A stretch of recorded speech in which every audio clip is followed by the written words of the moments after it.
તાલુકાના આલનુજ ગામના દેવળ ફળિયામાં રહેતા 22 વર્ષીય પિયુષ રમેશ વસાવા તેના ફળિયાના સુધીર વસાવા અને મોહન વસાવા સાથે ત્રણેય બાઇક લઈને પાનોલી ગામના ગુરુવારી માર્કેટમાં ગયો હતો. આ દરમિયાન રેલવે ઓવરબ્રિજના સર્વિસ રોડ પર પિયુષના જ ગામનો હિતેશ હીરાચંદ વસાવા મળ્યો હતો.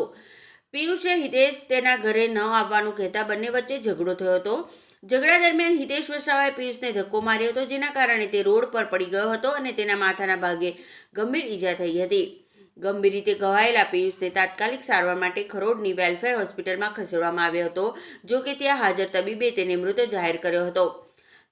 આ બનાવ અંગે પાનોલી પોલીસે હિતેશ વસાવા વિરુદ્ધ હત્યાનો ગુનો નોંધી તપાસના ચક્રો ગતિમાન કરી ગણતરીના કલાકોમાં હિતેશ વસાવાની ધરપકડ કરી હતી અને પાનોલી પોલીસે એફએસએલની ટીમ સાથે હિતેશ વસાવાનું સ્થળ ઉપર રિકન્સ્ટ્રક્શન કરી વધુ તપાસ હાથ ધરી છે.